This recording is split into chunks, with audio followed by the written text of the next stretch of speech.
ตอนท่านผู้ชมข่าวสื่อการรายงานข่าวระยะที่2ข่าวระยะที่2นี่มาเบิ่งทีโทรเลขสมเสยจากสหายเลขาธิการใหญ่คณะบริหารงานศูนย์กลางพรรคปฏิสนปฏิบัติลาวถึงสหายเลขาธิการใหญ่คณะบริหารงานศูนย์กลางพรรคแห่งงานเกาหลีสมัยที่9ในวันที่23กุมภาพันธ์2026นี้สหายทองลุ้นศรีสุริตเลขาธิการใหญ่คณะบริหารงานศูนย์กลางพรรคปฏิสนปฏิบัติลาวได้ส่งโทรเลขสมเสยถึงสหายกิมจึงอุนในโอกาสที่ได้รับการเลือกตั้งให้ดำรงตำแหน่งเป็นเลขาธิการใหญ่พรรคแรงงานเกาหลีสมัยที่9อีก1สมัยซึ่งมีเนื้อในดังนี้ต่างหน้าคณะบริหารงานศูนย์กลางพรรคปฏิสนปฏิบัติลาวสมาชิกพรรคปฏิสนลาวและในน้ำส่วนตัว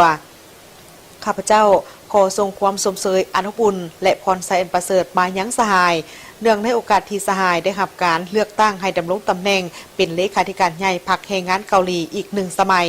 ในกองประชุมใหญ่ครั้งที่9ของพรรคแรงงานเกาหลีซึ่งเป็นการแสดงถึงความเสื่อมั่นและไว้วางใจของทั่วพรรคทั่วรัฐทั่วกองทัพและทั่วปวงชนสาธารณรัฐประชาชนประชาธิปไตยเกาหลีที่มีต่อสหายข้าพเจ้าเชื่อมั่นยังนักแน่นว่าภายใต้การนำพาอันเด็ดเดียวและถูกต้องของพรรคแรงงานเกาหลีอันมีสหายเป็นผู้นำนั่นประชาชนสาธารณรัฐประชาชนประชาธิปไตยเกาหลีไอ้น้องจะสืบต่อญาติได้ผลสำเร็จใหม่ใหญ่หลวงกว่าเก่าจะตั้งปฏิบัติมติของประชุมใหญ่ครั้งที่9ของพรรคแรงงานเกาหลีอย่างมีไซและสร้างสาประเทศสาธารณรัฐประชาชนประชาธิปไตยเกาหลีสังคมนิยมให้เข้มแข็งและเจริญรุ่งเรืองตามจุดหมายที่วางไว้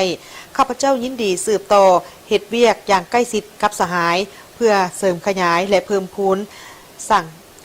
คุ้นสร้างสายผูกพันมิตรภาพความสามัคคีและการร่วมมืออันเป็นมูลเสื้อที่ยาวนานระหว่าง2พรรค2รัฐและประชาชน2ชาติพวกเขาให้แตกดอกออกผลยิ่งขึ้นเพื่อนำเอาผลประโยชน์ตัวจริงมาสู่ประชาชนลาวและประชาชนสาธารณรัฐประชาชนประชาธิปไตยเกาหลีก็คือเพื่อประกอบส่วนเข้าในการเสริมสร้างสันติภาพเสถียรภาพและการร่วมมือเพื่อการพัฒนาอยู่ในภาคพื้นและในโลกขออวยพรให้สหายจงมีพลานามัยสมบูรณ์มีความผาสุกและในโอกาสปีใหม่2026ที่หากผ่านมาบุรุษนี้ขออวยพรให้สหายโชคดีปีใหม่และประสบผลสำเร็จในหน้าที่เวียกงานอันมีเกียรติสูงส่งของสหาย